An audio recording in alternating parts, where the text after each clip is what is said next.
झुंझुनू के चिड़ाव में श्री कृष्ण गौशाला की जमीन पर जमीन कारोबार से जुड़े भूमाफियों की नजर पड़ गई है, जिससे परेशान गौशाला प्रबंध समिति प्रशासन से जमीन बचाने की गुहार लगा चुकी है।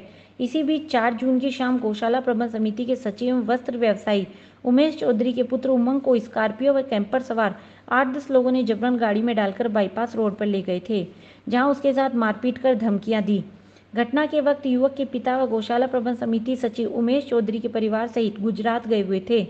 वह रविवार शाम ही वापस लौटे थे, जिसके बाद प्रबंध समिति की बैठक के बाद युवक के अपहरण और मारपीट धमकी देने के मामले में श्री कृष्ण गौशाला के पदाधिकारी और व्यापार संगठनों के प्रतिनिधि सोमवार शाम चिड़ावा थाने पहुंचे और समिति अध्यक्ष परसाराम सूरजगढ़िया के नेतृत्व में थानाधिकारी लक्ष्मी नारायण सैनी से मिलकर 2 पेज का शिकायत पत्र सौंपा।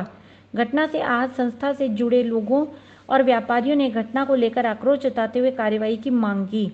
शिकायत पत्र में सार्वजनिक और गौ सेवा के लिए काम में ली जाने वाली इस जमीन को जमीन कारोबारियों के अतिक्रमण से बचाने की बात कही गई है।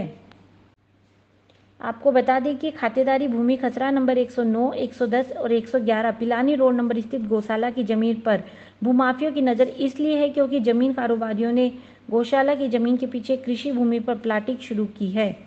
इसके लिए डिस्कॉम अधिकारियों से मिलीभगत कर बिजली पोल भी गौशाला की जमीन में लगा दिए गए हैं।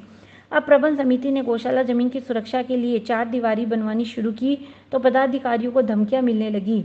भूमाफियों द्वारा अपनी जमीन का भाव बढ़ाने तथा इस जमीन पर पहुंचने वाले रास्ते को चौड़ा करने के लिए उन्होंने गौशाला की जमीन पर अतिक्रमण करना और करवाना शुरू कर दिया है। इस संदर्भ में गौशाला समिति अध्यक्ष परसाराम सूरजगढ़िया और मंत्री उमेश चौधरी ने मुख्यमंत्री को ज्ञापन भेजा है, लेकिन इस मामले में अब तक कुछ भी नहीं हुआ है, जबकि संस्था द्वारा जमीन पर डलवाए गए पत्थर खुर्द-बुर्द कर दिए।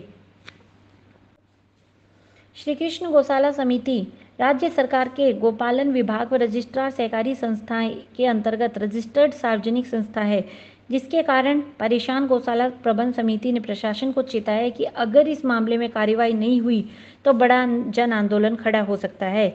ऐसे में सचिव उमेश चौधरी के पुत्र के अपहरण मामले को शीघ्र ही आरोपियों को गिरफ्तार कर जेल भेजें और गौशाला की जमीन मामले में भूमाफियों पर अंकुश लगाए ताकि गौशाला की जमीन पर अतिक्रमण नहीं हो सके। अब देखना होगा कि प्रशासन कब कार्रवाई करेगा। मेरे पुत्र उमंग के साथ 4 तारीख को शाम को अज्ञात लोगों ने मेरे व्यावसायिक प्रतिष्ठान के सामने से उठाया गया और उसके साथ मारपीट की गई अज्ञात लोगों द्वारा। उसकी रिपोर्ट करने में आज बाहर गया हुआ था, आज मैं वापस आया हूँ, इसलिए मैंने आज थाना अधिकारियों रिपोर्ट दर्ज करवाई है। मामला श्री कृष्ण गौशाला का मंत्री पद पे हूँ मैं।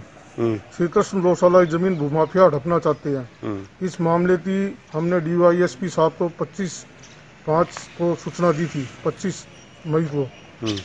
उसमें DSP साहब ने आश्वासन दिया था कि हम उचित कार्रवाई करेंगे। उस विषय में आज तक कार्रवाई नहीं हुई। उन्होंने हमें सभी सदस्यों को जान से मारने की धमकी दे रखी है। उस बाबत ये मेरे बच्चे साथ वारदात हुई है। मैं आरोपियों की गिरफ्तारी मांग करता हूँ और प्रशासन से विनती करता हूँ कि गौशाला की जमीन के प्रति जो संस्था के कार्यकर्ता है, पदाधिकारी हैं, सदस्य हैं, आम जनता है, वो गौशाला से जुड़े और गौशाला की जमीन बचाने में हमारी मदद करे।